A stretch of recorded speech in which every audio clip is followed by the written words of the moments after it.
Muy buenas noches, estimados estudiantes. Bendiciones del Todopoderoso. No sé si me escuchan bien. Buenas noches, Dios bendiga. Pastor, muy buenas noches. Dios le bendiga grandemente a todos los pastores y Bueno, hermanos. Pastor, me bendiga, Padre buenas Cristo, noches. para todos, bien, bien, bien se escucha, pastor. Bueno, perfecto. Hombre, Dios después les bendiga de a todos, la paz del Señor. paz de Cristo, pastor, bendiciones. Y profe, buenas noches. Buenas noches, doctor Robinson, buenas noches. Amén. Dios le bendiga a todos los compañeros. Amén, amén, bendiciones. Diácono Orlando. Dios bendiga, Pastor Robinson. Lo miro sintonizado. Todo que Dios los bendiga. Amén, amén, amén. Bueno, Por ahí le voy a enviar a la muchacha, la cuida.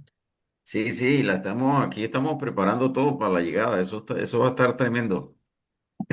Ah, qué bueno, Pastor. amén. Bueno, gloria a Dios. Le cuento que como hay un poquito de lluvias, tal parece que el internet busca tener algunas fallas. Yo espero que esto no sea inconveniente para la clase de hoy. Entonces, pues esperamos que sea de mucha bendición. Entonces, bienvenidos a clase. Nuevamente la pregunta si me están escuchando bien, si no están Perfecto, escuchando. mi profe. Vale, perfecto. Bueno, bendito sea el nombre del Señor. Voy a aprovechar a hacer la oración inmediatamente, así como para tratar de que podamos recuperar un poquito, porque ya llevamos 15 minutos tratando de conectarnos por este dispositivo. De antemano, bendiciones. Padre, te damos gracias, bendito Jesús, delante de ti. Nos presentamos en esta noche maravillosa, honrando tu nombre, exaltando tu presencia maravillosa. Señor, gracias por permitirnos estar aquí hoy, Señor, adorando tu nombre, dándote gracias por todos estos momentos maravillosos que tú nos permites tener aquí, Padre Santo, en sala. Creemos, Dios, que la obra que tú vas a comenzar, Padre Santo, es una obra preciosa y maravillosa, Señor, en la vida de cada uno de los presentes. Dios mío, esta nueva etapa de esta historia de la iglesia, Señor, será de bendición para nuestras familias, bendito Dios, para todas las personas que podrán, Señor, recibir esta victoria en el nombre de Jesús. Muchas gracias, te doy, Señor. Amén y amén. Bueno, bendito sea el nombre de Jesús. Si en un momento el Internet tiene algún tipo de falla, pues una de las maneras de poder hacerle soporte de pronto sea dejando de compartir pantalla. Pero en este momento vamos a hacer este trabajo de compartir la pantalla. Listo, perfecto. Voy a hacerles un breve recuento de lo que venimos haciendo y vamos a hacer como una especie de resumen, ensayo cortitico de todo lo que venimos tratando. Esto para colocar en contexto a los alumnos que de pronto no han podido entrar a alguna de las clases. Entonces hay una coyuntura aquí muy rápida. Cuando estamos hablando de estos hombres que tenemos aquí al frente, estos también son los llamados padres de la iglesia.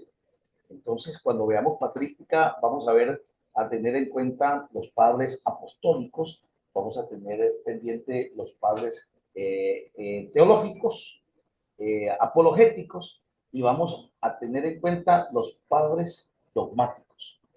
Y cuando vamos llegando a la línea dogmática, pues inmediatamente nos damos cuenta que estos personajes, estos padres dogmáticos, realmente son personas que están ya dentro del ejercicio de la Iglesia Católica. Para no decir Iglesia Católica, por algunos pequeños inconvenientes que se puedan presentar, vamos a decir Iglesia tradicional.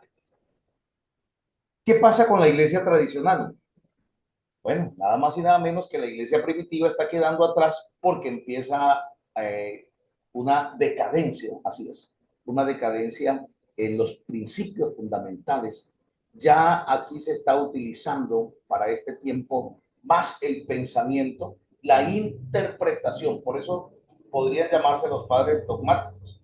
la interpretación de la palabra de Dios de acuerdo al criterio del ministro. La regla básica de la palabra del Señor es clara cuando dice la Biblia se interpreta a ella misma. O, en otras palabras, la Biblia se interpreta con la Biblia. Pero ¿qué pasa? A medida que va pasando el tiempo, la hermenéutica también entra en decadencia. ¿Y por qué entra en decadencia? Porque empieza el dogmatismo. ¿Y qué es el dogmatismo? La forma, la manera, el ejercicio, la perspectiva, el criterio de cada uno de los ministros. Es aquí cuando nosotros abrimos un espacio en la clase pasada para hablar acerca del diezmo, y ese espacio nosotros lo abrimos y no es una doble intención, sino que lo abrimos para tener un contexto de algo. Por ejemplo, ¿de qué manera estamos viendo el diezmo? Y muchas personas, pues de pronto les pareció sorpresiva la forma de cómo nosotros asimilamos hoy en día el diezmo, y otros pues simplemente no lo sabían, que el diezmo de la ley no es el diezmo que nos cobija a nosotros. Entonces, esto trae sorpresas. Cuando hablamos en clases anteriores acerca, por ejemplo, de estos padres como Jerónimo, voy a tomar un poquito de Jerónimo, vimos que Jerónimo pues estaba haciendo un buen trabajo, y es un buen trabajo. Es decir, de tomar la Biblia, las Biblias tradicionales que estaban corriendo en ese momento de lado a lado, de comunidad en comunidad, y llegar a compilar todo esto y darle figura a la Vulgata Latina, y saber que hubo una persona que con sus miles de debilidades, con sus miles de situaciones que afrontaba, estaba haciendo un trabajo excelso para Dios. Y es aquí donde vienen las confrontaciones. Confrontaciones como cuáles. Como por ejemplo, saber de que la palabra santo no es, no realmente define a una persona que no comete un solo pecado. No, la palabra santo define a la persona que se aparta para Dios, y cuando se aparta, en otras palabras, se escoge, en otras palabras, se entrega, es focalizado por Dios, llamado y puesto para el servicio. A medida que va pasando por procesos, esta persona va alcanzando una altura, un nivel espiritual, si lo dijéramos de una mejor manera. Lo que significa para nuestros tiempos que hablar de santidad no es hablar de hombres que no cometen errores. Hablar de santos son hombres que, al igual que nosotros, estamos cada día alcanzando la misericordia de Cristo con nuestras debilidades, con nuestras situaciones, apartándonos cada día más para alcanzar esa misericordia en gran manera. Esto es lo que acontece con estos hombres de Dios. Y aunque estos hombres de Dios estaban dentro de lo que se llama ya iglesia tradicional, como lo dijimos, o lo dijo mejor el pastor Robinson en la clase pasada, guardaban principios. O sea, aquí no todo está desmenuzado todavía. Aquí no todo está acabado. Vamos en el siglo IV. Pero a medida que va avanzando la historia de la iglesia, empieza la decadencia, y es donde miramos papas alcohólicos, papas practicando libremente herejías. Pues finalmente de eso se trataba, de dejar a un lado la palabra de Dios. Eso es lo que ellos estaban haciendo finalmente. Pero vemos papas cometiendo inmoralidades, orgías y una serie de situaciones. Lo que nosotros queremos resaltar y hacer ver es que esto lo cometieron los hombres, pero la palabra de Dios seguía o sigue intacta. Punto importante: los que fallamos somos los hombres, no es la palabra la que falla. Por esto, cuando hablamos de Crisóstomo, vamos a hablar de un hombre que tenía una pasión muy grande por el servicio de Dios. Y dice, en Crisóstomo encontramos uno de los grandes predicadores de la historia de la iglesia, un hombre con gran coraje, rasgo que no siempre iba acompañado del buen juicio. Y ahí empezamos como a tener los primeros inconvenientes. Es decir, que si no tenía un buen juicio, era porque en alguna de sus decisiones cometía grandes errores. Errores que seguimos cometiendo por este tiempo. Hay pastores, ministros, evangelistas, y cuando hablo de ministros, encerramos todos estos cargos y estos servicios que hasta el día de hoy siguen cometiendo errores doctrinales de comportamiento que no se han podido recuperar. Entonces dice que como resultado su nombre es honrado en la iglesia y su recompensa será grande en los cielos. Creemos que su recompensa es grande en los cielos, pero sobre la tierra tuvo que sufrir muerte y exilio. Veamos estos propósitos. Un hombre que no estaba acompañado de muy buen juicio, pero que defendió una parte principal de la doctrina y que muere exiliado. Wow. Hábitos ascéticos. Ya nosotros conocemos qué significa. Quien fue llamado Crisóstomo, que quería decir, porque realmente su nombre era Juan, y Crisóstomo quería decir pico de oro. ¿Por qué pico de oro? Esto tenía que ver con su excelente predicación. Nace en Antioquía, alrededor del 347, hijo de un general de alto rango del ejército romano. Este general muere cuando Juan era niño, pero su señora madre, Antusa, que queda de 20 años cristiana ferviente, no se volvió a casar de acuerdo a las costumbres cristianas de la época, dice, y se dedicó al cuidado de sus hijos. Y es grandemente influyente sobre su hijo a través de la fe. ¿Qué quiere decir todo esto? Un punto importante aquí. De acuerdo a las costumbres de la iglesia, ella no se vuelve a casar. ¿Qué significa esto?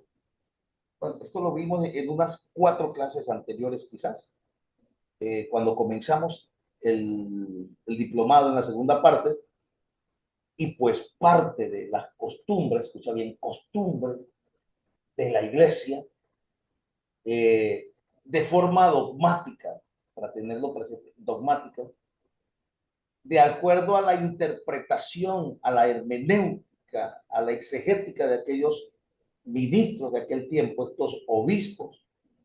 Ellos decían que si una mujer moría, escúchame bien, perdón, si un esposo moría, la mujer no debería volver a casarse.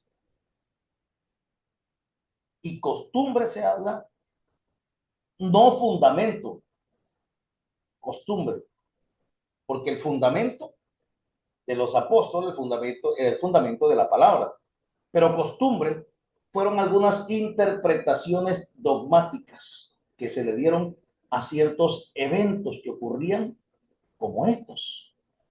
Como por ejemplo, creo que nosotros logramos ver que en aquel tiempo quien cometía pecado pasaba por un proceso enorme, y por allá una partecita pequeñita del proceso era besar los pies del obispo. Vean, interpretaciones dogmáticas. Perfecto. Famoso maestro de literatura, un hombre muy habilidoso en la oratoria, muy habilidoso en la oratoria, un hombre que estudió bajo los pies de Libanio, un hombre que también era un maestro de literatura, que tenía muchas capacidades oratorias y que admiraba a Julián, que admiraba a Crisóstomo. Juliano era un emperador que trató de nuevamente convertir el imperio en un imperio pagano, y este hombre Libanio era un hereje, pero era un gran maestro de literatura, de oratoria. No tenía la misma fe de Crisóstomo. Este hombre, cuando le preguntan que si alguien lo reemplazaría o qué alumno merecía reemplazarlo en el momento que él muriera, él habló de Juan, pero dejó algo muy claro: pero los cristianos nos lo han robado, nos lo han arrebatado. Y es aquí donde muy claramente nosotros vemos que un cristiano, que un ministro de Dios podría estudiar una carrera académica una disciplina académica y que podía estar o puede estar en medio de cualquier tipo de fe estudiando una carrera como esta, pero si sus principios y su conversión es genuina, pues tomará lo bueno y simplemente desechará lo malo. Es lo que le está aconteciendo aquí en la historia de Crisóstomo. Su madre, Antusa, antes de tomar otro marido, que nunca lo hizo, ella prefiere quedarse para educar a sus hijos, como lo decía la costumbre de la iglesia. Esta era una forma de interpretación de que las mujeres que perdían su esposo, esta mujer quedó de 20 años, bien hubiese podido establecer otro hogar, pero según la costumbre de la iglesia, ella se queda a hacer lo que le corresponde, la educación y sacar sus hijos adelante. Bueno, dice que la carrera secular de Juan, o en el caso de Agustín, fue interrumpida por el bautismo, de que del año 370. Dice que dejó a un lado su aspiración a ser abogado. Vea que esta profesión del derecho era una profesión muy peculiar, muy importante, de mucha ambición, que no es lo mismo que avaricia, sino que la persona que estudiaba para estos tiempos y para ahora derecho o abogacía, estas personas tenían ya como un espacio muy organizado, porque aunque existía ya prácticamente la educación abiertamente, pues no todas las personas tenían esas facultades, ese ánimo, esa capacidad económica de poder sostenerse en uno de los centros educativos, si pudiéramos llamarlos así, para que terminaran una carrera administrativa o cualquier tipo de... ¿Cuáles eran las más apreciadas? Filosofía, derecho y teología. Si una persona lograba ser abogado, tenía un puesto público. Si una persona lograba ser teólogo, tenía un puesto en la iglesia. Importantísimo, ¿no? Entonces, y si era filósofo, podría tener un puesto en la educación. Es por esto que hombres, grandes hombres, por ejemplo, como Alejandro Magno, que su tutor fue Aristóteles, pues tuvo la oportunidad de estudiar con una persona que lo llevó a abrir su mente y a aspirar a grandes cosas. Los que tenían la posibilidad de pronto económica lograban tener estos privilegios. ¿Qué pasa en la vida de este gran hombre de Dios? Él sentía pasión, mucha pasión por la vida monástica. Es lo que conocemos como los votos de pobreza más adelante. Una vida ascética, una vida sencilla. Cuando ellos aspiraban a tener una vocación, que de hecho eso ya es vocación, sino como mostrar esa vocación, poner al servicio la vocación, estas personas tenían muchas prácticas para darse a conocer. Y aquí podemos ver parte de estas prácticas en Crisóstomo. Dormía en el piso, meditaba, permanecía mucho tiempo en ayuno, se sostenía mucho en oración y ese era su deleite. Ese era su deleite. Su señora madre fue quien en un momento le pidió, le rogó que no se fuera al servicio o al monasterio sin que ella hubiese partido, sin que ella hubiese muerto. Y ya se cumple para el 374. Muere Antusa y Juan se fue a vivir como monje en una región montañosa al sur de Antioquía. ¿Cuál era su dieta de oración? ¿Cuál era su dieta espiritual? Estudio, ayuno, meditación y oración, pero de manera continua. Vea todo el ejercicio espiritual que nosotros lo conocemos muy bien. Este hombre, estando en unos 6 años haciendo esta labor. Ya en el 380 tuvo que regresar a Antioquía por razones de salud.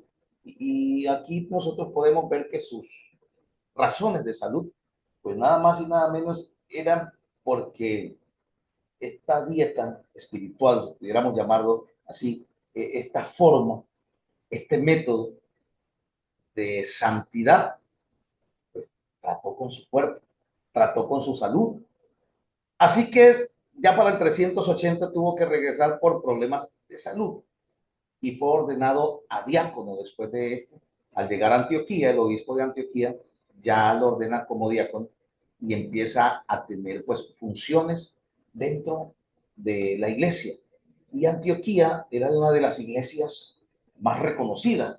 Recordemos que estuvimos hablando de puntos importantes donde la iglesia empezó a ser muy visible.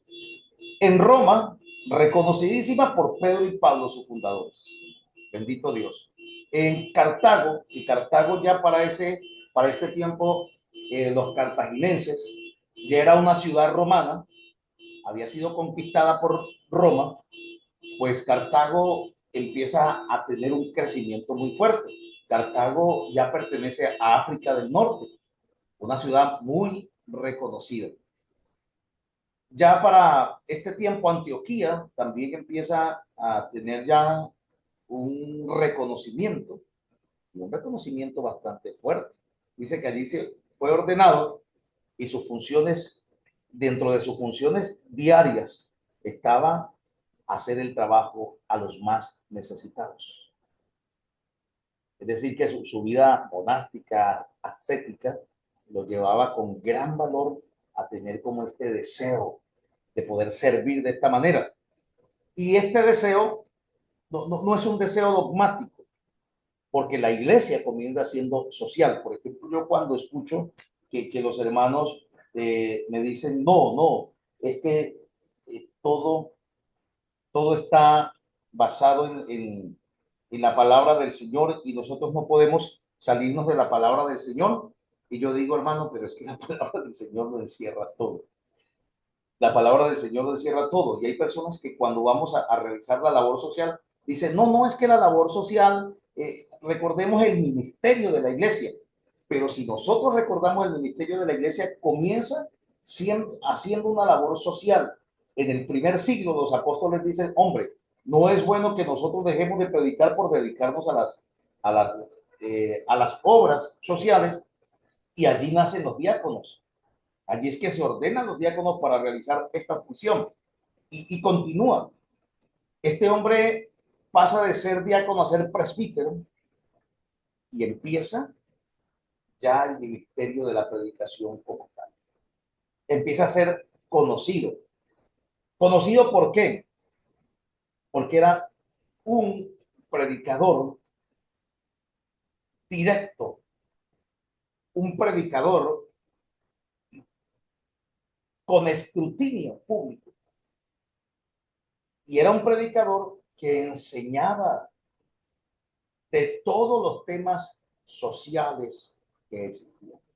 Hombre, si hablamos de la sociedad, recordemos que la Biblia es social. ¿Es espiritual? Claro. ¿Pero por qué es social? Porque todo lo que tenga que ver con involucrar personas, todo lo que tenga que ver con involucrar personas, estamos involucrando la sociedad. Si hay hombres, mujeres, humanos, estamos involucrando una sociedad.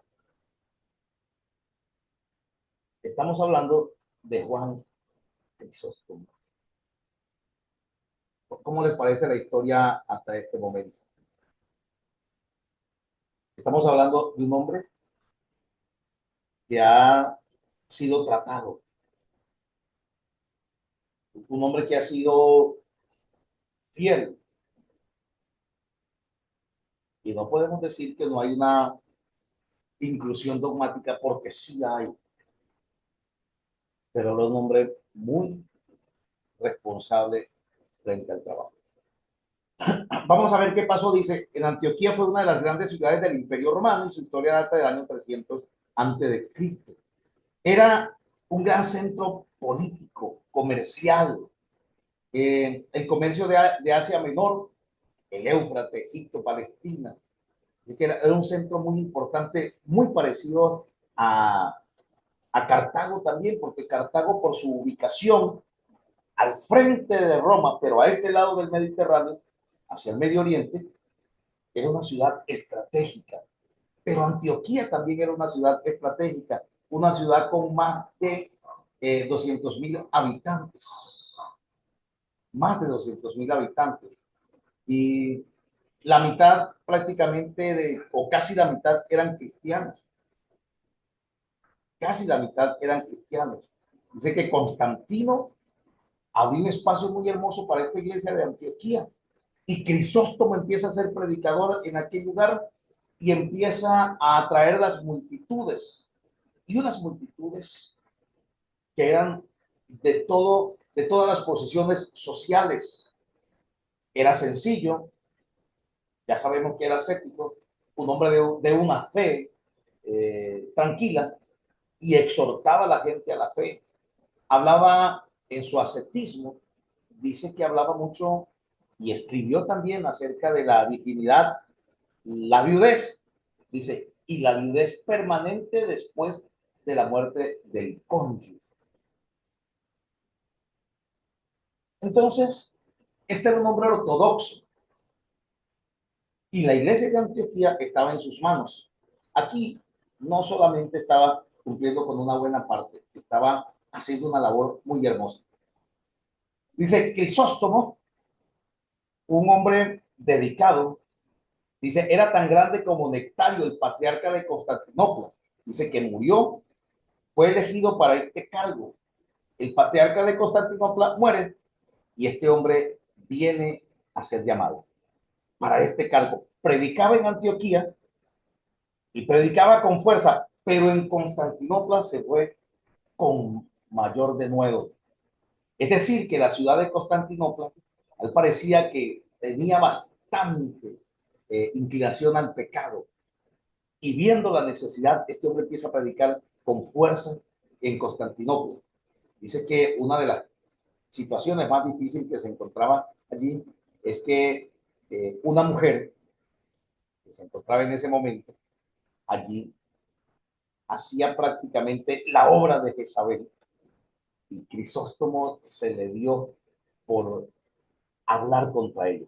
Dice que esa mujer era Eudocia, esposa del emperador Arcadio. Era una mujer amante de placeres, era una mujer que le gustaba eh, tener amantes, relaciones sexuales con otros hombres, orgías y un resto de situaciones a las que Crisóstomo se fue de frente con su predicación, de frente con su predicación. Sí, pero finalmente este hombre es exiliado de aquel lugar y es exiliado precisamente porque esta mujer mueve influencias y hace un complot contra él. Dice, y Crisóstomo, como con poco tino, es decir, sin mucho tacto, muy directo, predicó acerca de la reprensión de Elías a Jezabel. Y ahí sí que peor se complicó la situación. Tuvo que ser apresado, tuvo que ser sacado del país, exiliado prácticamente. Y mientras esto ocurría, acontece también un evento natural. Dice que se manifiesta un terremoto en Constantinopla y como Eudocia era una mujer de que de alguna manera tenía una fe, era dogmática, era una mujer que le gustaba también experimentar espiritualmente, con algo de temor, se dice que en su dormitorio, en su cuarto, es donde con más fuerza ocurre el terremoto. Y esto ella lo toma como que Dios la está reprendiendo por haber mandado a exiliar a Crisóstomo y lo devuelve. Y Crisóstomo nuevamente ocupa su lugar. Pero vamos a ver cuál es la finalidad de este hombre para que hablemos un poco. ¿Cuál es la finalidad de Crisóstomo? Hombre, él no dio su brazo a torcer. Él no dio su brazo a torcer. Dice que la emperatriz levanta una estatua en su nombre en la plaza pública frente a la Catedral de Santa Sofía, donde predicaba Crisóstomo. Dice, el ruido producido por la dedicación de la estatua molestó considerablemente a Crisóstomo, y Crisóstomo nuevamente toma la palabra del Señor y dice, otra vez Herodías está furiosa, otra vez danzando, otra vez pide la cabeza de Juan sobre el plato. Dice, porque en aquellos días era solo conocido por Juan. La emperatriz consideró que el paralelo entre ella y Herodías y Juan o Crisóstomo, Juan el Bautista, haciendo ese empalme, era claro. Entonces dijo la mujer, vamos a enviarlo nuevamente al exilio. Mientras practicaba un bautismo, en Armenia fue arrestado y fue enviado nuevamente al destierro. Y aquí llega el final de Crisóstomo. Muere mientras era llevado a su exilio. Pero muere perdonando a quienes le habían hecho tal cosa. Hay una oración que es muy usada dentro de la confesión anglicana y después del Padre Nuestro se utiliza mucho en estas iglesias anglicanas y de alguna línea ortodoxa. Usan mucho la oración de Crisóstomo para ciertos contextos. Y esta oración dice así. Dice, Dios Todopoderoso, en esta hora nos has dado gracia para que a una voz elevemos nuestras súplicas a ti. Y que prometes que cuando 2 o 3 están juntos en tu nombre, tú le concederás sus peticiones.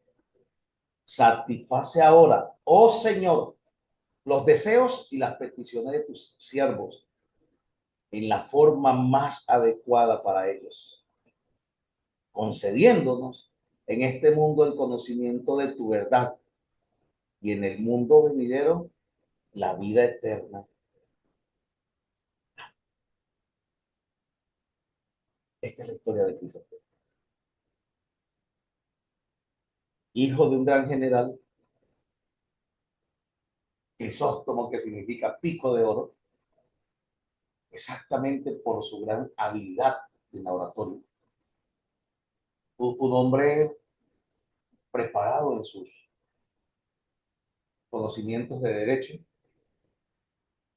experimentado en la labor espiritual y, como decimos nosotros de manera coloquial, muere en su ley.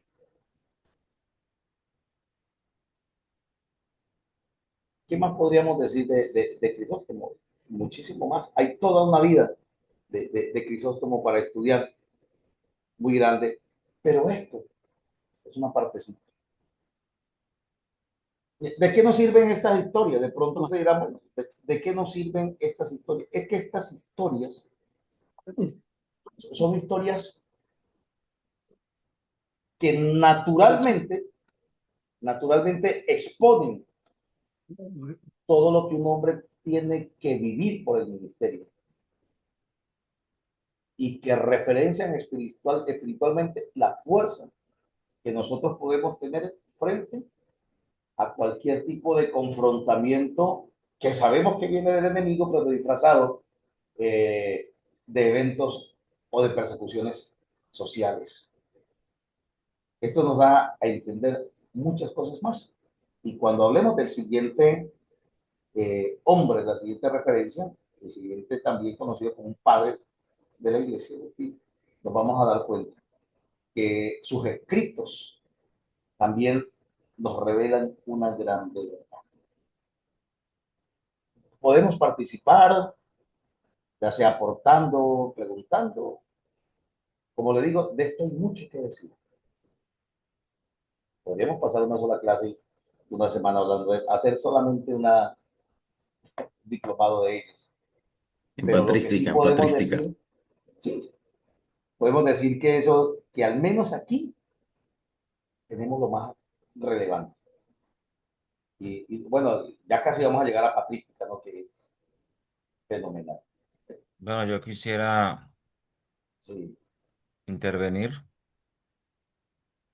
Pues veo en este Juan Crisóstomo un gran hombre, un gran predicador de la iglesia. Pues por algo le fue llamado el Boca de Oro, porque era un hombre bastante elocuente, según el lo que se pico de oro, sí. relata. Entonces, No es el un hombre pico de bastante plata, Valdero, es el pico de oro. elocuente que de igual manera, pues,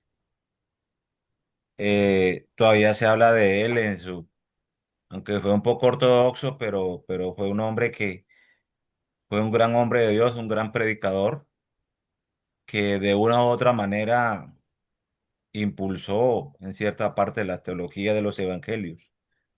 Y me llamaba la atención que fue un hombre especialmente lleno de Dios, que no escatimaba en su palabra defender el evangelio, defender la santidad, y que prácticamente en la mayoría de sus sermones fue un hombre muy, muy bíblico, fue un hombre que siempre estuvo presente en la palabra de Dios primeramente y pues en sus extensas, en lo que pude leer de él aparte, fue un hombre que escribió bastante, fue admirador de Mateo, estuvo haciendo muchos libros, comentarios sobre Mateo y pues presenta una historia bastante importante en la antigüedad cristiana porque hay mucha inspiración a través de este hombre y rescatar que es de Antioquía. Antioquía fue una ciudad muy importante en aquella época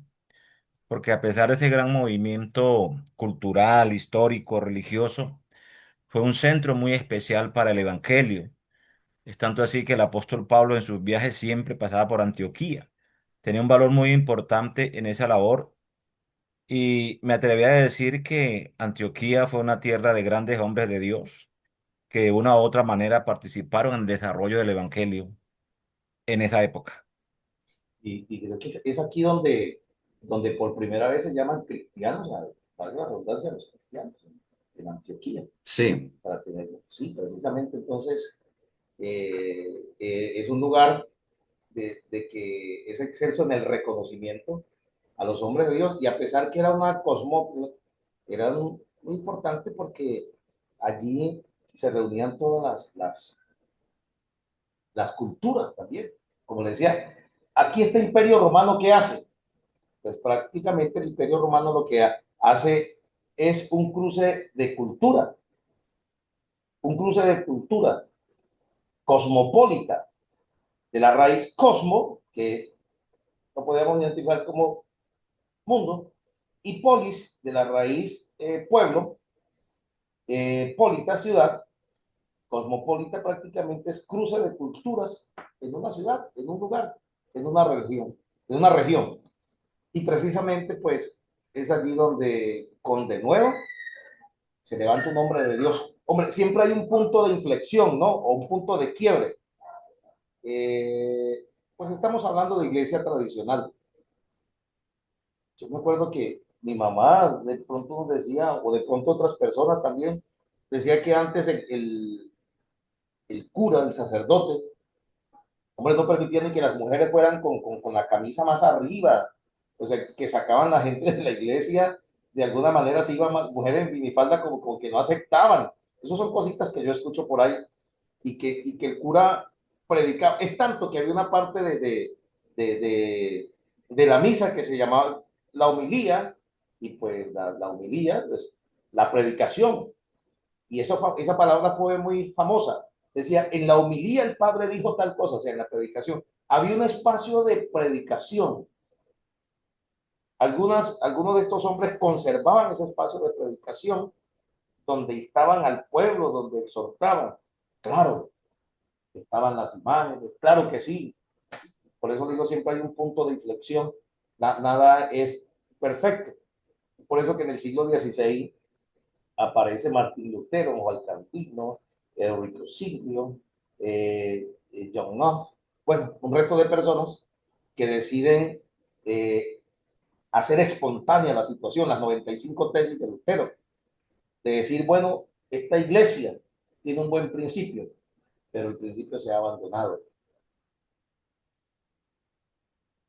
No sé si alguien más desea participar. Tenemos, Yo estamos en pensaría Pastor, tema. que, yo pastor, pensaría que, yo pensaría César, que este hombre de alguna u otra manera fue un reformador también, porque en esas épocas tan difíciles, cuando el choque Estado, religión, cultura, esos movimientos tan grandes que se presentaban allí, vemos a un hombre dispuesto a defender el evangelio, pero también considero yo que fue un hombre en cierta forma reformador en ese entonces, Al menos tenía porque una mente de reforma, si correcto, no podía entonces tener, ese sí, hombre fue tan valioso que yo diría, hermano, que yo lo comparo con Calvino, porque el hombre tiene bastante importancia dentro del evangelio de ese momento.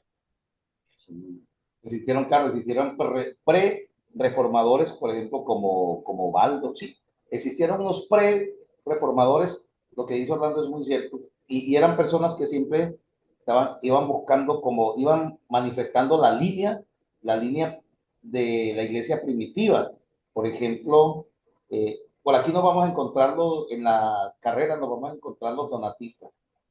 Y por ejemplo, cuando habían personas que no estaban de acuerdo con la iglesia tradicional, en este tiempo ya, ellos como que se apartaban, pero eran perseguidos.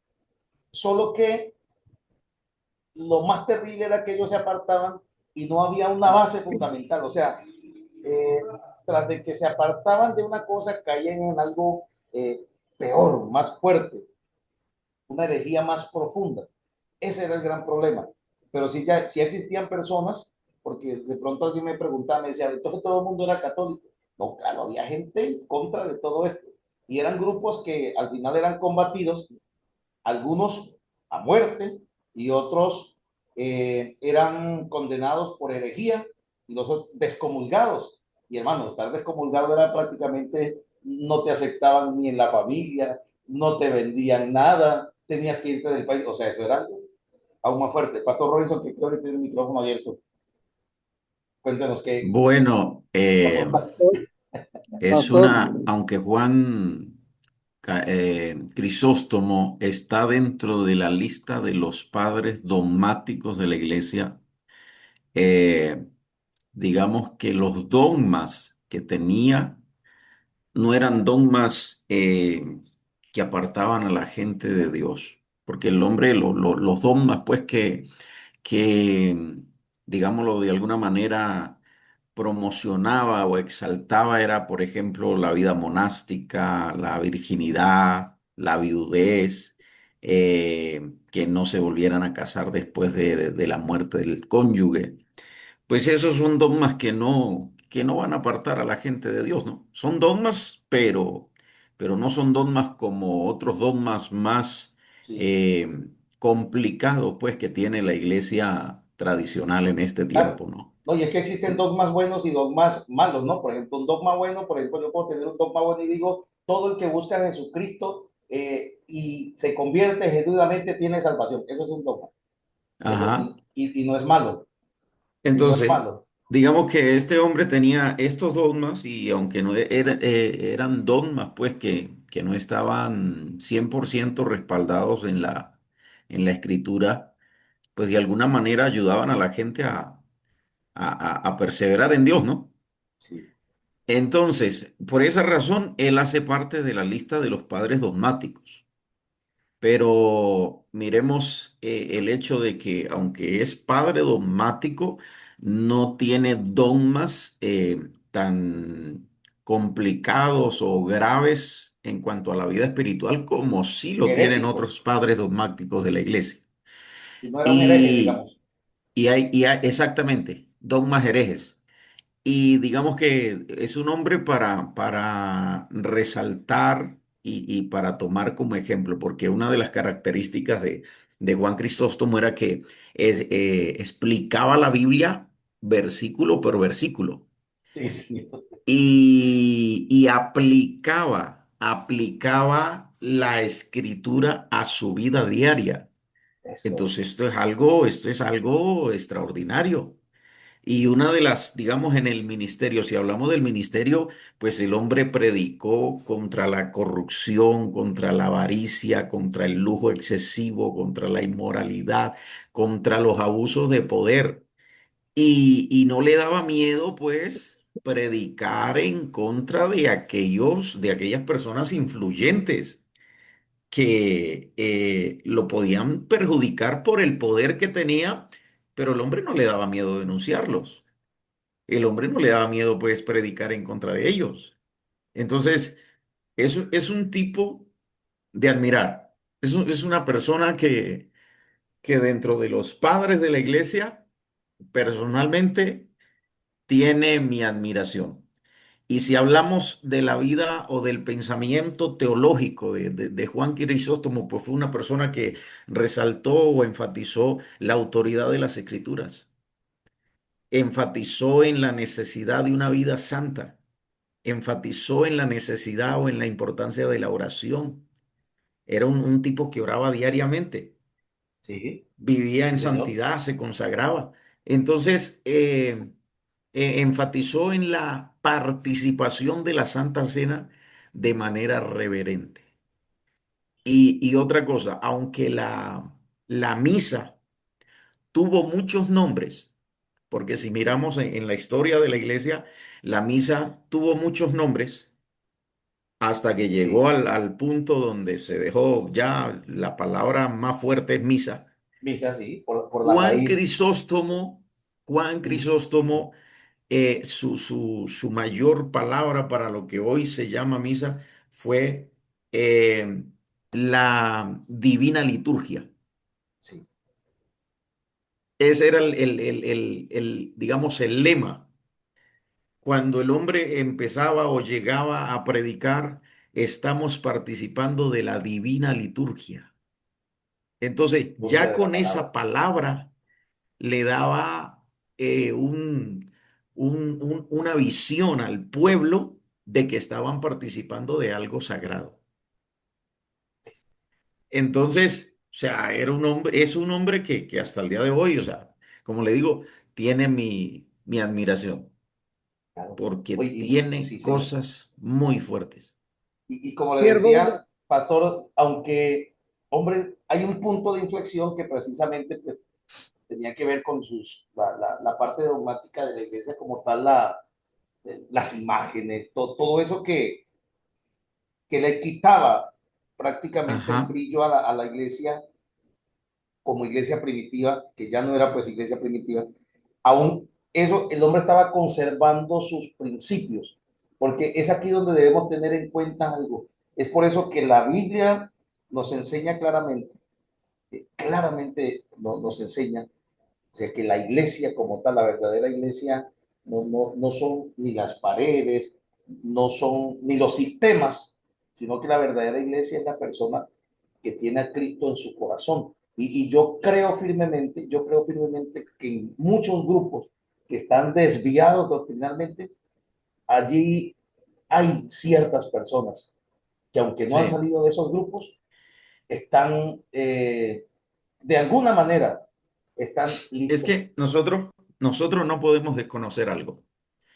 Aún en los grupos que están desviados Sí, señor. totalmente, digamos, digámoslo de alguna manera, en los ministerios o denominaciones que están Las confesiones desviados, religiosas que, hay quienes estudian la palabra y quienes se apegan a ella sí, y creen en Jesucristo como Salvador. sí, Ahora, tampoco podemos desconocer otra realidad. Dentro de las iglesias cristianas que predican la verdadera palabra, hay personas que viven bajo sí, dogmas religiosos, dogmas que no tienen nada que ver con el Evangelio de Jesucristo. son los dos extremos. Entonces, es una realidad que no podemos desconocer.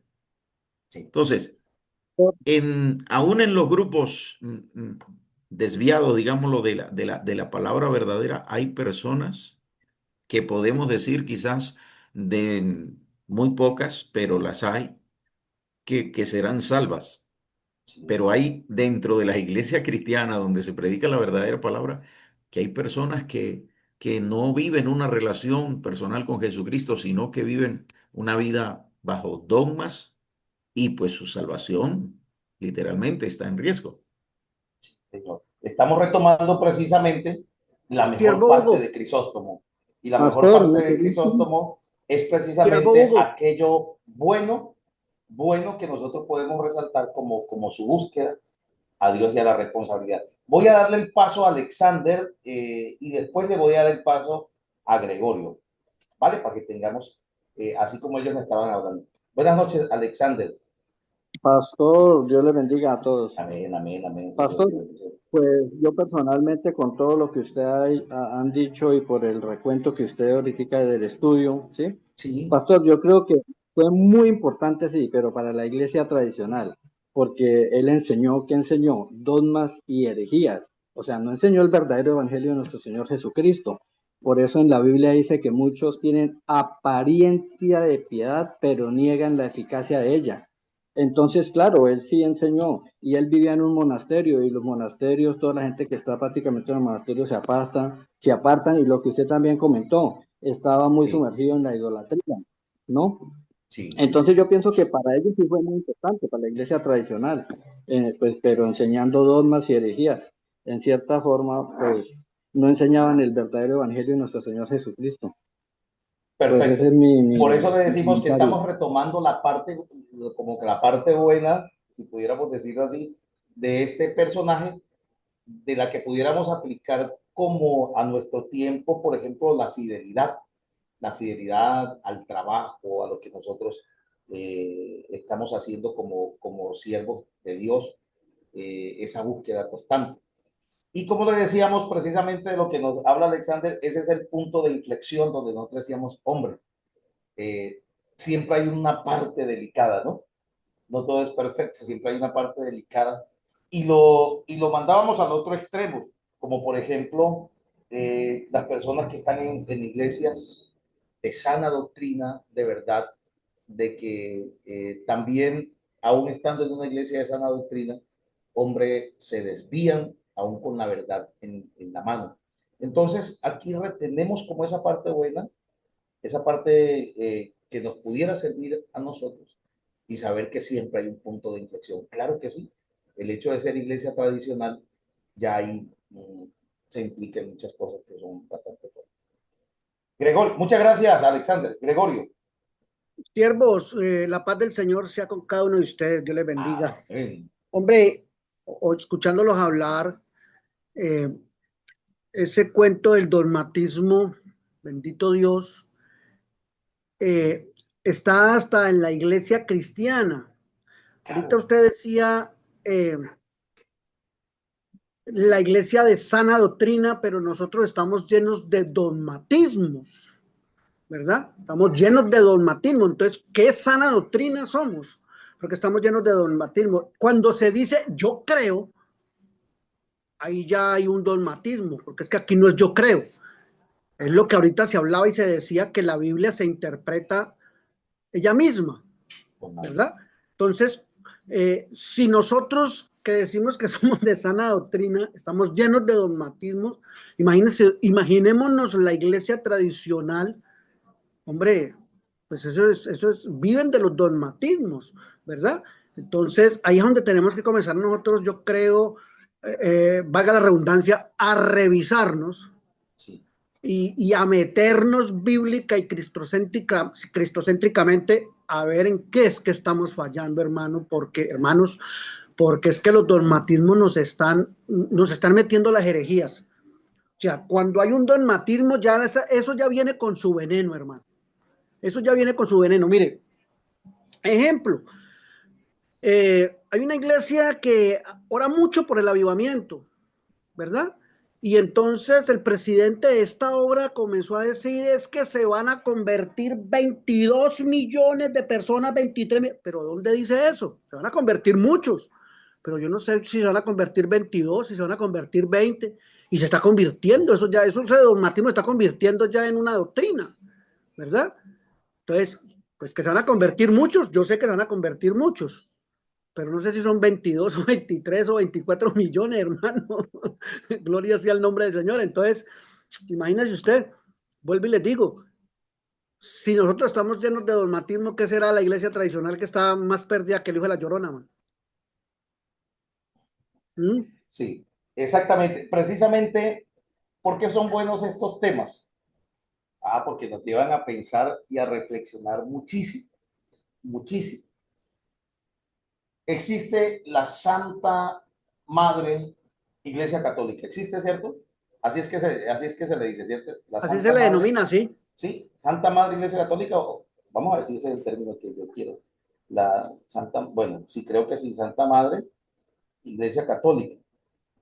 Y existe la Santa Madre Iglesia Cristiana o Evangélica.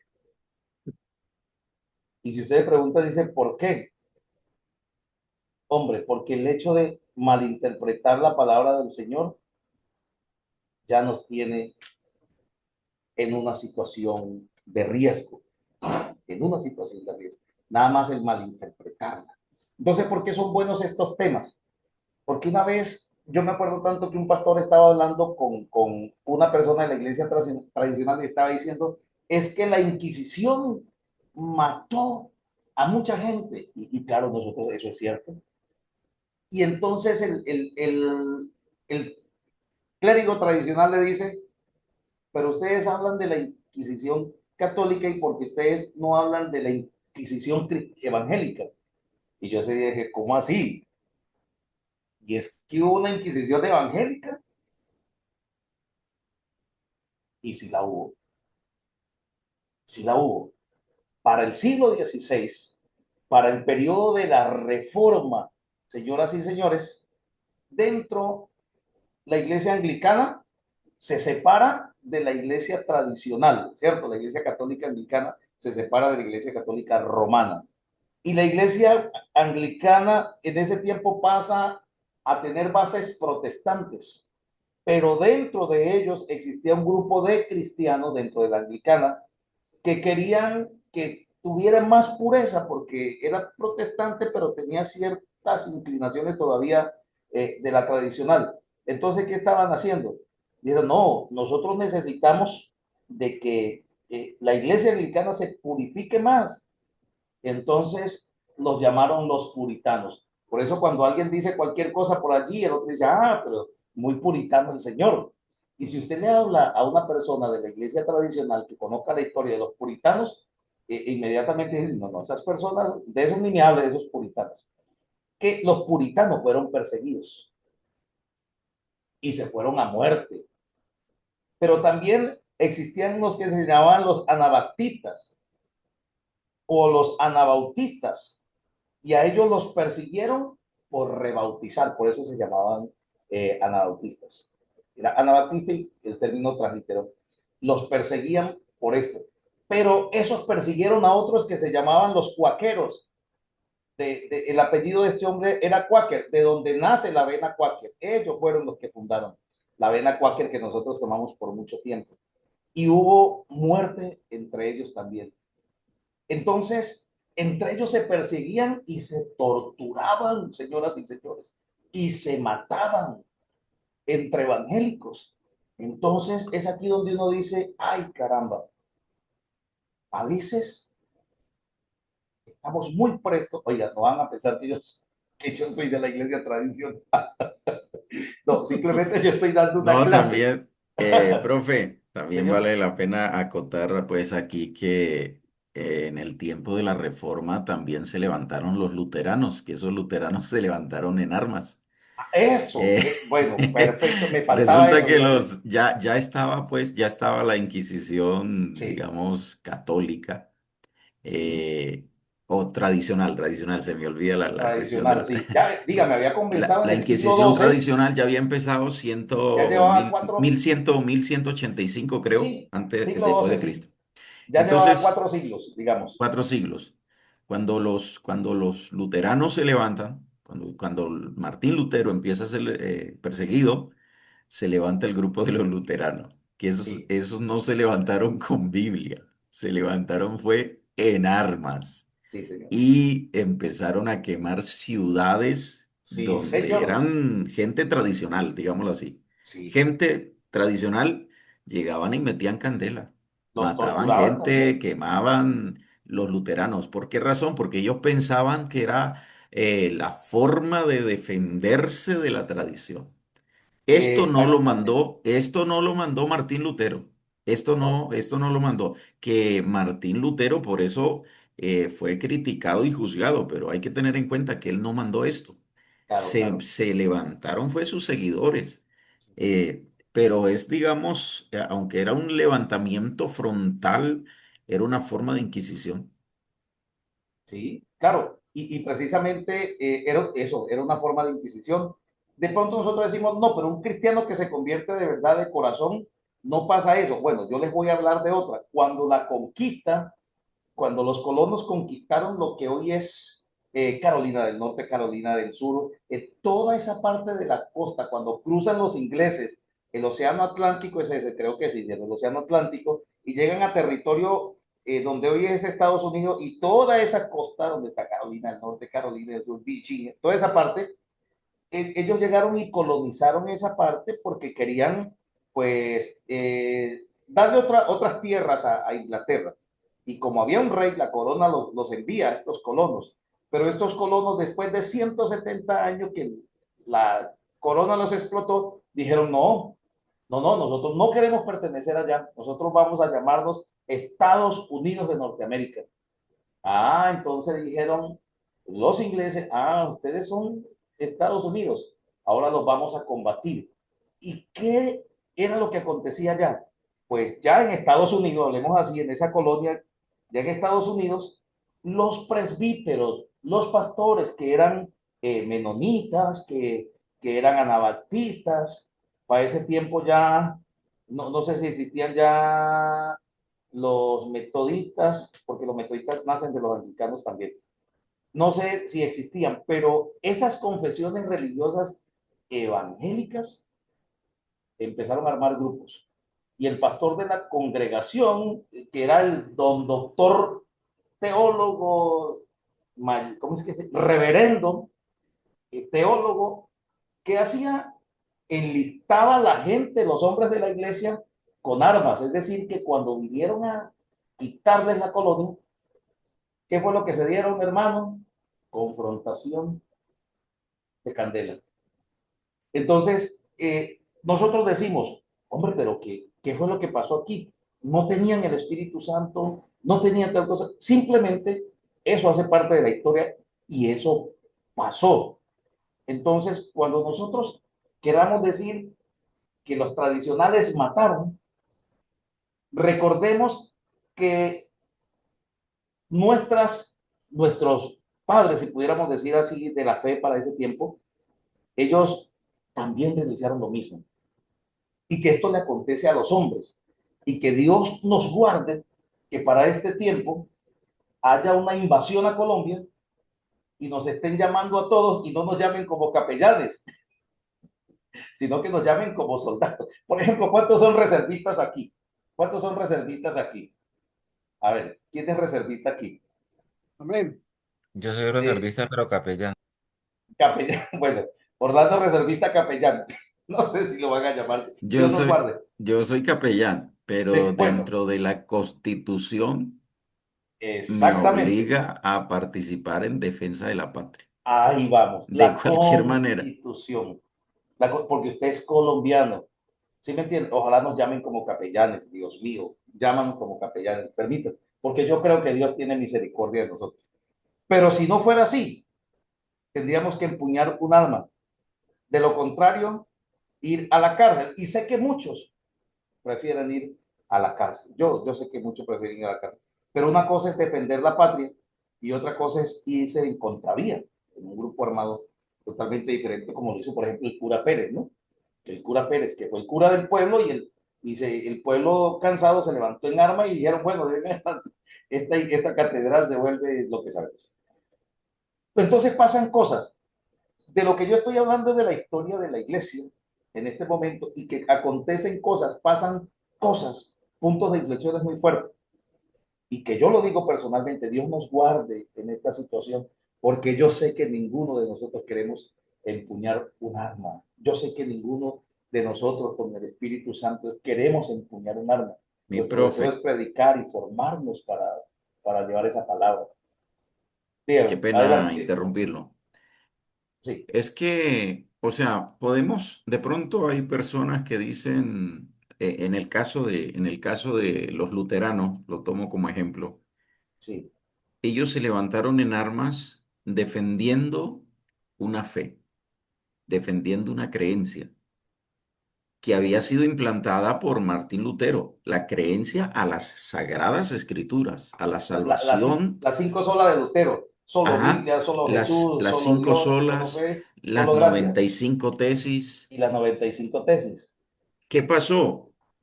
Hubo un grupo de gente que acogió esa palabra y era la verdadera palabra. Las cinco solas y las 95 tesis, hasta el día de hoy, son, digamos, nuestros pilares del Evangelio. Sí, Entonces, ¿qué acontece? Hubo gente que acogió esa creencia, hubo gente que aceptó a Jesucristo como Salvador.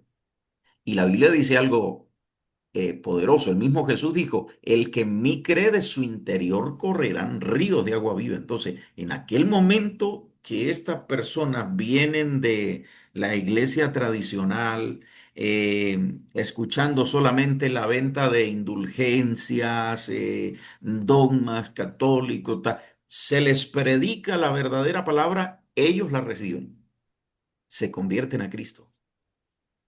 ¿Quién está dentro de ellos? El Espíritu Santo. Ahí no hay más nadie. El Espíritu Santo. ¿Qué abrazan ellos? Una creencia. ¿En qué estaba basada esa creencia? En las Sagradas Escrituras. Entonces, ¿qué acontece? Por esa creencia que ellos tienen, ellos quieren defender eso. Ellos no quieren que vengan a quitarles, porque en aquel entonces recordemos que la iglesia tradicional mandó a recoger todos los escritos de Lutero. sí, señor. Los seguidores de Lutero no quieren eso, no quieren que les recojan la palabra, no quieren que les recojan en lo que ellos han creído. Y debido a eso, debido a esa creencia y a defender esa creencia, se levantaron en armas. Mucha gente dice, puede decir, lo que pasa es que no estaban bien convertidos, por eso se levantaron en armas. Ellos fallaron, ellos fallaron de esa manera, Claro. defendiendo una creencia. Sí. Hoy en día nos puede pasar lo mismo. Y a muchos cristianos les pasa lo mismo, solo que fallan de diferente manera. No, no se alzan en arma física. No se alzan en armas, pero fallan de Sí, otras formas. Entonces, es algo que no podemos desconocer. Que no estaba el Espíritu Santo, sí estaba. Simplemente le abrieron la puerta a algo que no debían abrírselo en ese momento, pero yo pienso que fue algo permitido por Dios también porque era la única forma de defender en lo que ellos creían.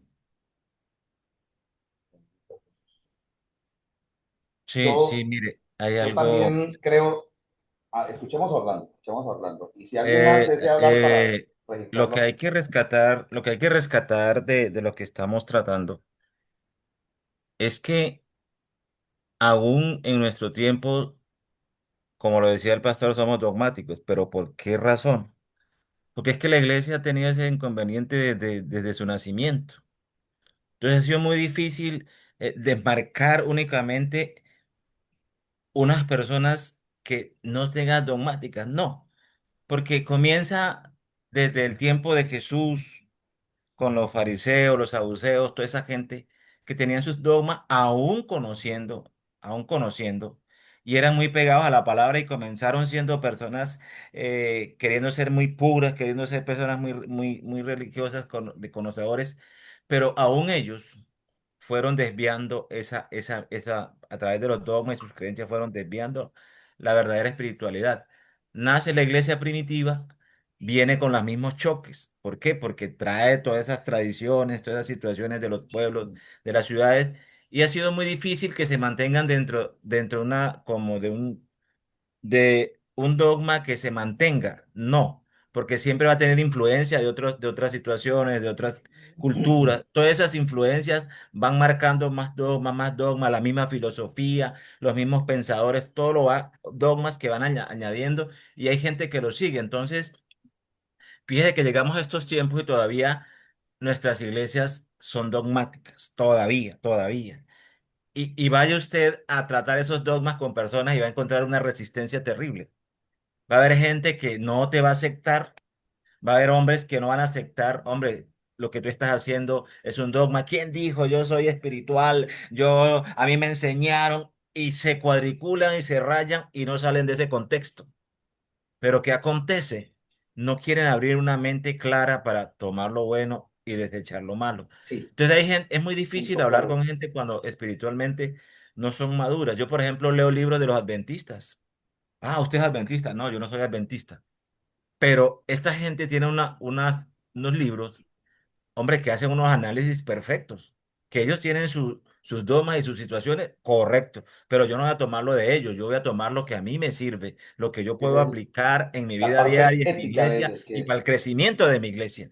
la parte Pero ética, hay gente que se la doctrina. cuadricula, se raya y a mí me enseñaron y así es y lo dice la palabra, pero vamos a ver teológicamente si eso tiene un respaldo así como es. Entonces, es difícil hablar de una puridad, de una santidad plena, porque aún nosotros vivimos bajo dogmas. Eso es una realidad en todas las iglesias y el que lo diga que no, será Es muy que, puritano entonces. Oiga, y quiero Sí, agregarle algo a lo que mi dice el hermano hermano Orlando, Orlando. Quiero agregarle Pastor algo, Hugo, perdón. vamos Quiero agregar Pastor algo. Hugo, vamos a Quiero darle agregar algo. paso vamos a darle paso a Gregorio y después a Alexander y terminamos con el pastor Robinson, que esto se puso Quiero bueno. agregar algo a lo que dice el hermano Orlando. Mire, Sí. yo soy feliz hablando con un testigo o con un pentecostal y hoy hablaba de hecho con un hermano pastor con el cual estoy trabajando en lo secular. Le decía, quiero hablar con los mormones, hermano. Porque es que uno para poder refutarlos a ellos, uno debe de escucharlos primero, ¿sí me entiende? Y entonces mirar hasta dónde ellos llegan para poder uno enfrentarlos. O sea, lo que dice el hermano, que le gusta leer libros de los adventistas. Yo torturado por Cristo, eso me lo regaló un adventista y es un libro precioso, ¿verdad? Entonces, a mí me gusta también interactuar con esa gente para poder tener uno como, por ejemplo, a veces yo estoy aquí en mi escritorio y llegan los testigos predicando por ahí y yo los hago pasar y bueno, nos agarramos yo los dejo primero que hablen y el que ya me conoce pues no me da mucha larga, ¿verdad? Aquí en el vínculo, pero el que no me conoce llega y comienza a evangelizarme y lo cojo yo y y porque como ya conozco su doctrina o trato de conocerla, pues más o menos de entenderla, entonces eso es muy importante, uno conocer esos dogmas que ellos tienen y esas herejías y esas mentiras para uno poder combatirlos y poder uno refutarlos en el buen sentido de la palabra, hermano.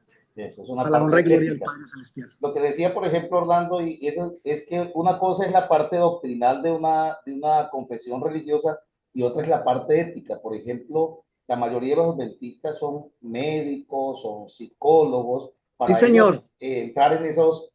allá no hay un ministro que no salga de la institución que ellos tienen teológica y ellos se De la gradúan como bautización. teólogos, pero se gradúan también como médicos, como, o sea, son muy dados a la medicina, psicólogos y tratan temas éticos. Y en un tema ético de familia, pues entonces, como ellos tienen concordancia bíblica, son muy acertados, porque en ese tema de familia no están hablando del sábado, están hablando de comportamiento, están hablando de principios, están hablando de valores. Esos temas son muy importantes. Ahora cuando vamos a la parte doctrinal ya cambia. Entonces, si nosotros separamos la parte ética de la doctrinal, es muy buena. Por ejemplo, aquí los testigos de Jehová son casi los dueños de muchas droguerías, son 150 excelentes de la para la propiedad. medicina. Pero si vamos a la parte doctrinal, pues no estoy de acuerdo. Pero si vamos a esa parte medicinal, donde no Porque tienen que ver, gaste el donde no pasaje me de está hablando Japanivel a de que Lebrija. debe, en la parte doctrinal no me está diciendo que no puede transfundir la sangre. No, en la parte ética. Entonces yo no puedo de pronto juzgar algo que yo no conozco. Lo que sí conozco, digo, no, esa parte doctrinal, no. La parte ética, medicinal me gusta, pero no la parte doctrinal, no la comparto. Vamos con mi hermano Alexander. Alexander, Pastor, quiero hacerle una pregunta, sí, pero antes de eso quiero decirle, hermano, en segunda de Juan 2, 2:10 dice, si alguno viene a vosotros y no trae esta doctrina, o sea, ¿cuál doctrina? Esta palabra, no lo recibáis en casa, ni le digáis bienvenido, porque el que le dice bienvenido participa en sus malas obras. Para mí, uno debe de orar por una persona que no tenga la sana doctrina conforme a la palabra, pues eso es lo que nos manda el Señor, o sea, uno no debe empezar a contender porque eso únicamente los cambia el Señor, el Espíritu Santo es el que los convence. Pastor, no, yo quiero hacerle una pregunta a usted. sí, sí, Pues sí. yo tengo esto aquí, o sea, estamos hablando de dogma y de pronto pues no tenemos el significado correcto que quiere decir la palabra dogma. Yo tengo este significado, no sé, pastor, pues yo le pregunto a Sí. usted. Dice, en la Biblia del cristianismo, un dogma es una verdad fundamental revelada por Dios que los creyentes deben aceptar sin duda. ¿Es correcto o no es correcta esa palabra? Pero él tiene un inciso muy bien organizado al principio, ¿no? O sea que no es general, Sí. lo tiene al principio. Para el cristianismo como tal, eso sí aplica, pero el dogma generalmente ya simplemente significa un pensamiento. Simplemente, de manera general es un pensamiento que puede ser direccionado como puede ser desviado, pero en este caso está directamente aplicado a la escritura bíblica, a la interpretación correcta de la Biblia. O sea, por ejemplo, la fe, el bautismo, el Exactamente, arrepentimiento. sí, señor. O Eso sea, es porque yo lo que sí, por ejemplo, me doy de cuenta es una herejía, que eso sí es coger la Biblia y desviarse, torcer las escrituras. exactamente, que es muy Por ejemplo, parecida a la sí, falsa doctrina, ¿no? Que la falsa doctrina también es muy parecida a la herejía, porque la herejía sí ataca los fundamentos, por ejemplo, como decir, como lo hacen los gnósticos que dicen que no basta Cristo para la salvación. Por ejemplo, uy, sí, es una herejía completa, ¿cierto? Pero una falsa doctrina es como puede decir que el que no hable lengua no tiene el Espíritu Santo. Entonces, eso sí, ya es una falsa doctrina. Pero está a punto de ser una herejía si continúa en el proceso.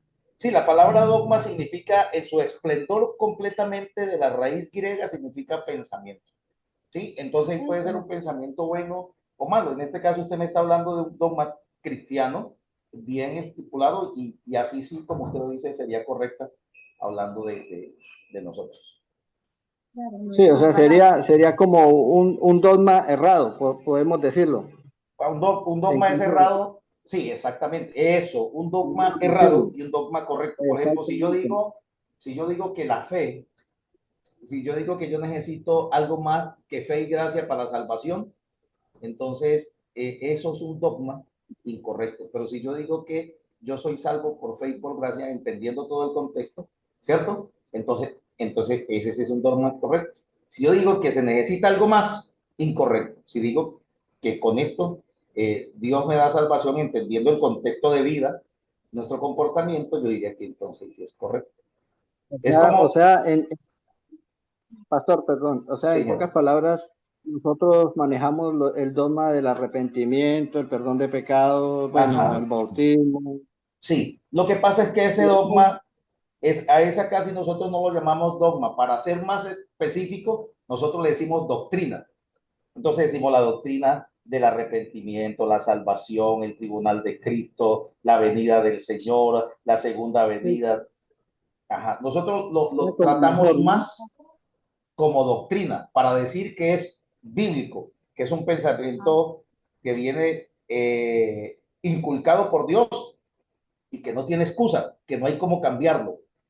Entonces, a ese dogma nosotros lo llamamos como, lo extendemos mejor como doctrina, porque de esa manera es que sabemos que no hay que buscar ni a la derecha ni a la izquierda. Bautismo, arrepentimiento, arrepentimiento, hasta pecado es pecado. Sí, señor. Ah, bueno, Entonces, pastor, sí. muchas gracias. Muchas gracias. Bueno, Alexander, perfecto. Vamos a terminar con el pastor Robinson. Entonces, hoy, eh, bueno, a donde vayamos. Terminemos el. Démosle. Estamos aprendiendo. Muy bien, muy bien. Bueno, ¿cómo se los digo? ¿Cuál fue la discusión de Pablo con Pedro? Porque Pedro quería traer dogmas judíos a la iglesia de Jesucristo, a la iglesia primitiva. Judaizar. Esa, Claro, judaizar la iglesia primitiva. Quería Amén. Así traer es. dogmas judíos a la iglesia primitiva. Esa fue la discusión. Entonces, lo que decía el diácono Orlando es muy puntual. Desde el inicio se ha luchado en contra de los dogmas. Ahora, eh, cada congregación tiene sus dogmas. Aquí la cuestión es la siguiente. Eh, se tienen dogmas. La doctrina de toda iglesia cristiana, estoy hablando de las cristianas, cristocéntricas, eh, debe ser centrada en Cristo como doctrina fundamental. Y aquí tengo que leer de nuevo el versículo que nos leyó nuestro hermano Alexander. El hermano Alexander leyó segunda de Juan 1:10, pero yo lo voy a leer desde el 9. Dice, cualquiera que se extravía y no persevera en la doctrina de Cristo, no tiene a Dios. El que persevera en la doctrina de Cristo, ese tiene al Padre y tiene al Hijo. Si alguno viene a vosotros y no trae esa doctrina, no lo recibáis en casa, ni le digas bienvenido, porque el que le dice bienvenido, participa en sus malas obras. ¿En cuál doctrina debe estar? En la doctrina de Cristo. Entonces, ¿qué pasa? Cristo es el centro de la iglesia cristiana, pero cada denominación, cada ministerio tiene sus dogmas, digámoslos, organizacionales, sus reglas internas que comúnmente le llamamos. ¿Cuál es el problema? Que aunque son reglas internas, muchas personas los forman dogmas doctrinales. Y entonces el día que alguien rompa una regla organizacional de la iglesia, ya el otro hermano le está mandando para el infierno. Ese ya está condenado, mire lo que está haciendo, porque rompió una regla organizacional de la congregación. Entonces, ¿qué pasa? Que eso siempre va a existir. Siempre van a existir las normas o reglas organizacionales y mucha gente que no las entiende de esa manera las va a formar dogmas doctrinales dentro de la iglesia. Y allí es donde se va a presentar el problema.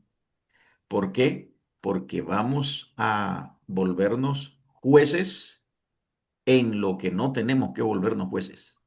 Porque si una persona está en Cristo Jesús, Cristo le da salvación. Y si está en Cristo Jesús, sin importar de la congregación, de la denominación o el ministerio que sea, es mi hermano en Cristo.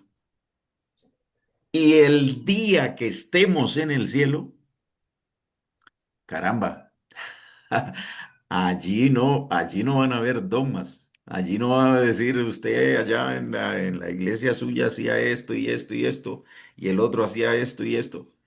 No, esas diferencias organizacionales están aquí en la tierra, que debemos verlas como eso, pero mucha gente las convierte en dogmas doctrinales de salvación, de comunión con Dios.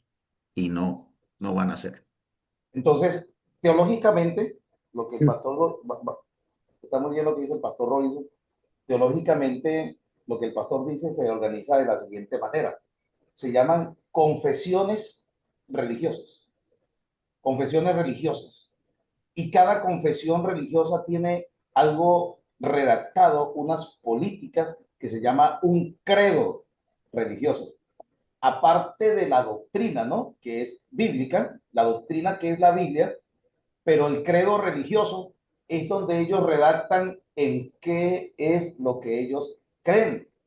Y se acuerdan que nosotros hicimos una comparación del credo de los apóstoles, que ellos tuvieron que redactar ese credo para que las personas no estuvieran interpretando de otra manera las cosas. Entonces, Amén.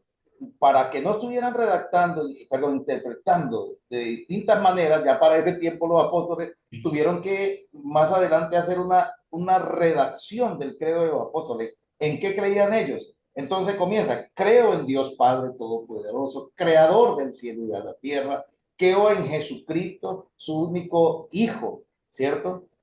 Eso, el credo todavía tiene parte de esa redacción. Entonces, lo que el pastor Robinson dice de esa manera organizacional es que cada confesión, por ejemplo, el calvinismo tiene un credo redactado, el luteranismo tiene un credo redactado y los pentecostales también. El Siervo Hugo, arminianismo, Un credo, siervo eso, Hugo. un credo redactado. Ya le doy pasito, Gregorio termino y le doy pasito. El credo ya está redactado y eso es la parte, o ese es el dogma de cada confesión religiosa. Y de esas confesiones religiosas, pues vienen las congregaciones. Hablemos de una confesión religiosa, los bautistas, ¿cierto? Los bautistas, resulta que hay bautistas reformados, ¿cierto? Que esos bautistas reformados, Robinson se acuerda muy bien de ellos son calvinistas, pero los bautistas ortodoxos, ellos no, ellos son arminianos. son Es otra arminianos. cosa que tenemos que hablar más adelante, ¿no? Entonces, a eso se le llama confesiones religiosas, que está en la historia, confesiones religiosas. Y esas confesiones religiosas tienen un credo redactado y ese es su dogma. Y por eso donde usted los ve, ellos interpretan y piensan igual. ¿Sí me entiende? Por ejemplo, donde usted los mira, donde usted habla, piensan así, si son de esa congregación, ¿por el qué? El dogma. Entonces, eso dándole, apoyándolo el argumento del pastor Robinson para que lo tengamos presente. Entonces, digamos nada más de los anglicanos, nacen los metodistas, de los metodistas nacen los pentecostales y allí por un ladito, a pesar de que nacieron más para la iglesia católica, pero hay iglesias carismáticas que son evangélicas. Entonces, de ahí nacen, por ejemplo, los metodistas que crearon supuestamente el pentecostalismo, nunca dejaron de ser anglicanos, pero crearon el metodismo. Y el metodismo simplemente era porque ellos tenían un método de estudio y los llamaron los metodistas. Los bautistas, los anabaptistas o los anabautistas se llamaron así simplemente porque se rebautizaban. Los cuáqueros se llamaron así porque su líder era de apellido cuáquero. Pero ¿qué hacían? O sea, todos son nuestros hermanos en Cristo, pero ellos han, de alguna manera, redactado su propio dogma. Gregorio, Bueno, gracias, Pastor Robinson, por recordarme. quiero agregarle algo a lo que dijo el hermano Robinson. Pues él dice que los que estamos en Cristo, ¿no? Claro, los que estamos en Cristo, para el hermano Alexander también, gloria a Dios. Como conocemos la verdad y vemos a alguien errado de la verdad, pues yo creo que lo más correcto es llevarlo a la verdad, porque estamos llamados ¿a qué? A predicar el evangelio. Y Juan 8:32 dice, y conoceréis la verdad y la verdad os hará libres. Entonces, como nosotros somos libres y ellos están errados en una herejía, pues precisamente por eso, y no es que uno los invite y se ponga contento porque no, uno se pone contento, pero porque se va a ganar el alma para Cristo, para la honra y gloria del Padre Celestial, ¿verdad? Entonces, el único que, si el Hijo los libertare, serán verdaderamente, ¿qué? Libres para la honra y gloria del Padre Celestial. Amén. Sí, Pastor, yo pienso que está más pastor, enfocado más bien es como en no sentarse a contender y dar como Eso, sin mal contender con testimonio, ellos, lógico. mal testimonio. Yo creo que, pues, pienso yo que esa era la parte que se estaba Claro, refiriendo el es que hermano. Pues no sé cuando si. uno va a predicar la palabra, uno no va a Exactamente. contender, sino que lo que va es uno a llevarlos a la verdad, Sí, lo sin que sí uno necesidad de sabe, contender. usted sabe en la primera pastor, charla que puede pasar, ¿cierto? Usted ya sabe en la primera charla que Amén, puede gloria a pasar. Dios, gloria a Dios, Y ahí, gloria a ahí Dios. es donde uno dice, no, no, mejor no los recibo, porque aquí vamos a entrar en una contienda. Eh, pero, por ejemplo, a mí me han llegado y yo les he hecho una sola pregunta y les digo, venga, hombre, yo admiro mucho esa forma que ustedes tienen de ir casa a casa llevando la palabra del Señor, pero yo les pregunto, ¿por qué para ustedes Jesucristo no es Dios? No, es que, por ejemplo, la misma Biblia dice, al Señor mismo Jesús dijo, a solo al Padre, a solo Él adorarás. Y yo le digo, bueno, y cuando vamos a la palabra que dice que toda rodilla se doblará ante el Señor Jesucristo, ¿qué hacemos ahí? Eso doblarse la rodilla, ¿qué significa? Porque todos no doblaban la rodilla de cualquier manera. Entonces, digo, ¿ustedes conocían a Arrios? ¿Ustedes sabían que Arrios fue condenado en un concilio llamado Nicea por decir que Jesús no era Dios? No, pero es que, por ejemplo, eso ya es una historia. Digo, ¿ustedes conocen quién fue su fundador?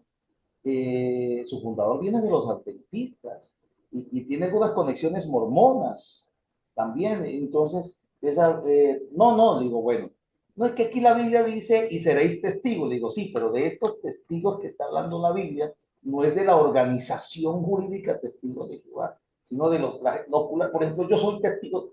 ¿Usted es testigo de Jehová? Le digo, sí, yo soy testigo de Jehová, no porque pertenezca a su congregación, soy testigo de lo que Dios hace en la vida de una persona, De los hechos. en los hechos. Yo soy testigo, aunque no estuve en los hechos de los apóstoles, que todos dicen que debió llamarse hechos del Espíritu Santo, aunque yo no estuve en hechos de los apóstoles, yo hablo de lo que veo continuamente, que la palabra dinámica de Dios cambia. Y a veces ellos dicen, me han dicho, no, pero es que usted me está confundiendo. Le digo, no, lo que pasa es que usted debe conocer de dónde viene, de dónde salió. Usted sabía que la persona, el fundador de ustedes, se equivocó 3 veces profetizando la venida del Señor Jesucristo. No, sí, pero eso es algo que ya se arregló. Le digo, entonces pensemos en dónde es que estamos. Entonces, yo sé, o sea, yo sé de pronto cómo desarmar rapidito, pero si la próxima vez el mismo me dice, no, es que lo que usted me dijo la vez pasada, hermano, no tengo tiempo. Muchísimas gracias, Dios que lo bendiga, porque sé que ya eso se va a pastor, convertir en algo diferente, ¿no?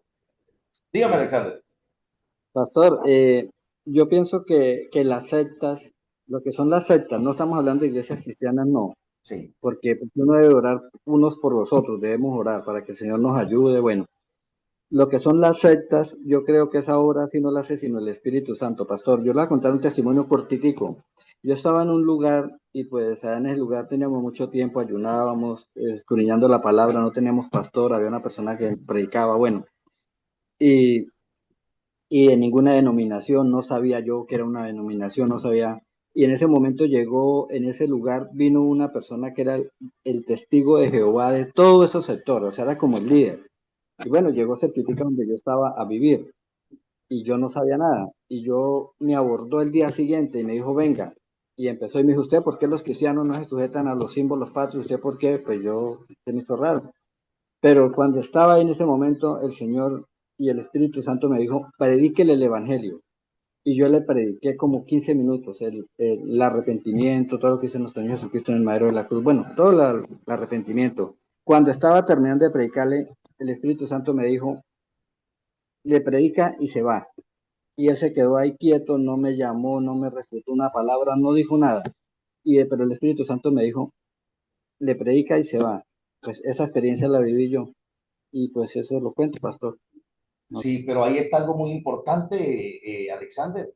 El Espíritu Santo usó a una persona, que fue a usted, y de Sí, claro, pronto yo sí le- nos puede usar a nosotros también aquí cuando ha venido, quizás, pienso yo, ¿no? Entonces, yo lo que sí, sí creo, claro. Alexander, y te rescato realmente, es lo que tú dices, que no es imposible quedarse uno a contender.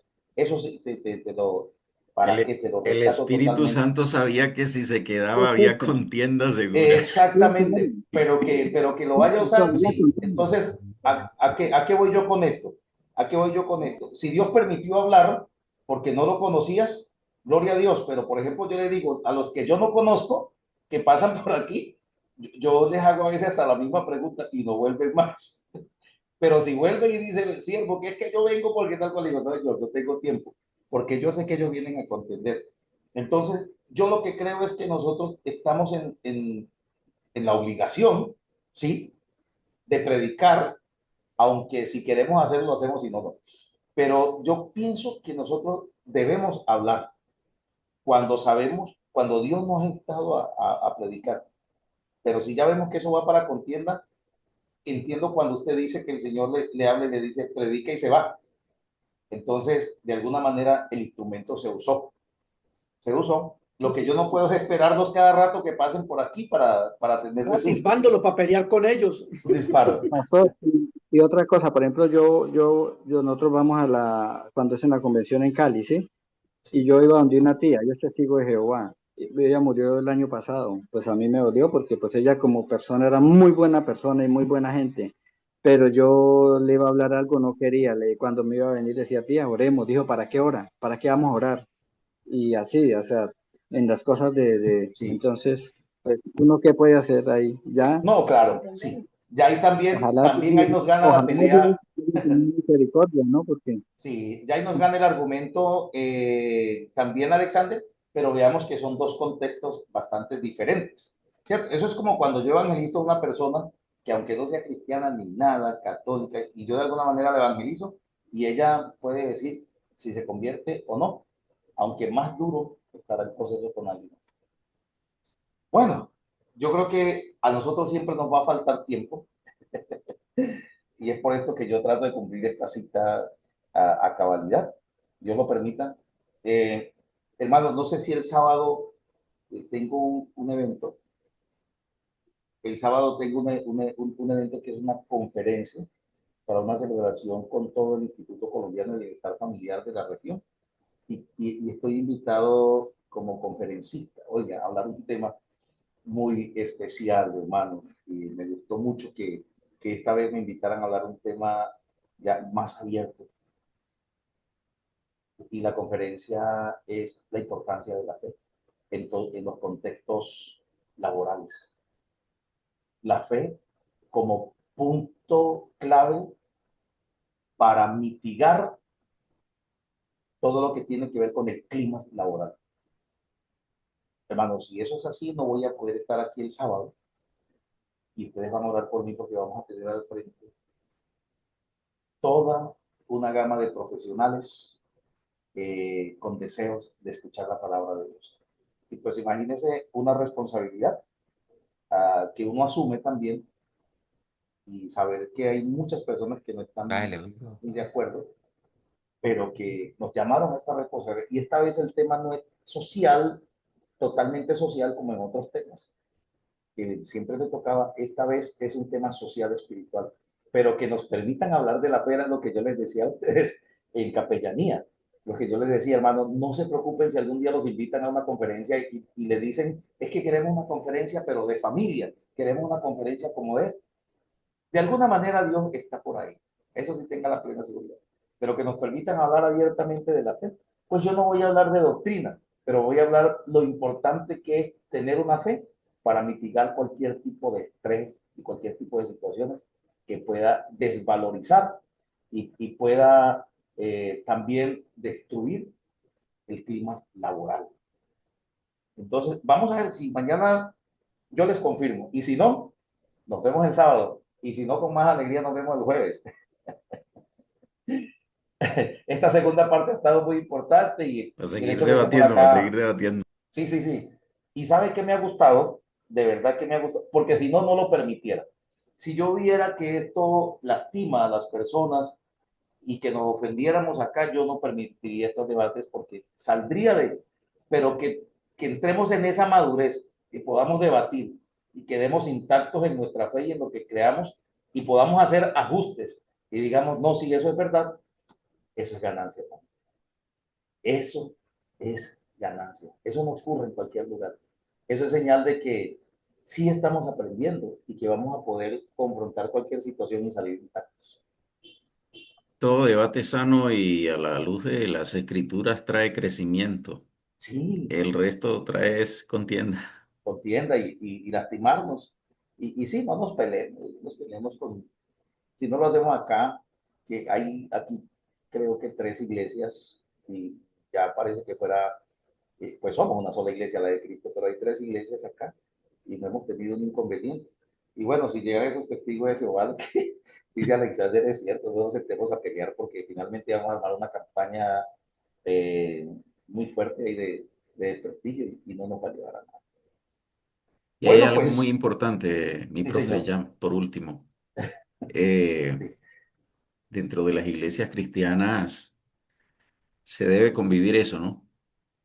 La armonía, la sí, fe, señor. como iglesias que somos de Cristo, Sí, como, señor. digamos, somos una iglesia en Cristo, aunque seamos organizaciones o denominaciones diferentes. Sí, digamos nuestra Y confesión. por muchos años, muchas denominaciones se dedicaron a predicar los dogmas de su iglesia, su denominación y dejaron de lado a Cristo.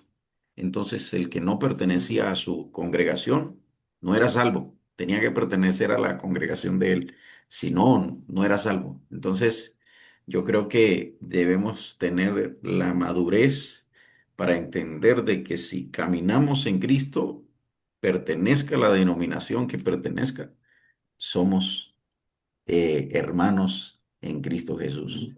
Y el Total. propósito es que todos crezcamos y avancemos en lo que Dios nos encomendó, predicar el Amén. reino en este Gracias, mundo. pastor, por esa palabra antes de irnos, porque ahí entendemos lo que es razón social, que es el nombre de la iglesia, y confesión religiosa, que es a donde Dios nos haya permitido estar, si los bautistas, pentecostales, bueno, anglicanos, porque anglicanos son católicos, pero donde estemos, Dios nos permita, hermano, encontrarnos un día todos en la plataforma de allá arriba.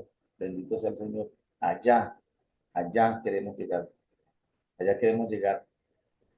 Pues pedirle entonces, por favor, que ore por nosotros hoy. Ahí está el presbítero Santiago Camejo aquí. Vamos a ver si el presbítero Santiago Camejo. Buenas noches, pastor Santiago, en Cali. Aquí está IPDA Cali, IPDA Bucaramanga. Pastor Santiago está por ahí, para que ore Buenas, por nosotros. aquí estoy. No, Bueno, presbítero, ore por nosotros, por favor, en esta noche. Denos el privilegio, hombre, de recibir esta oración. claro que sí. Bueno, dale gracias a Dios. La clase gratificante. Hoy estoy calladito, pero estoy escuchando todo.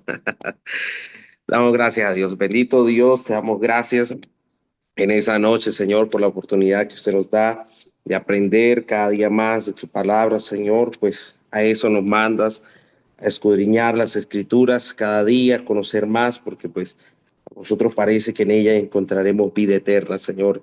Gracias, Señor, por cada uno de los pastores, los hermanos, Señor, que están aquí presentes. Les bendecimos en el nombre del Señor y que la gracia y la cobertura de tu Santo Espíritu cada día nos guíe más y más hacia el conocimiento del Señor Jesucristo. Gracias, Padre, Hijo y Espíritu Santo de Dios. Amén y amén. Muchas gracias por la oportunidad. Con mucho gusto, nuestro presbítero Santiago. A todos ustedes, muchísimas gracias. Hoy estuvo Alexander Carvajal por acá, pero no sé, creo que abrió cámara el presbítero Alexander Carvajal, pero no, como que no. Lo esperamos el sábado, siervo.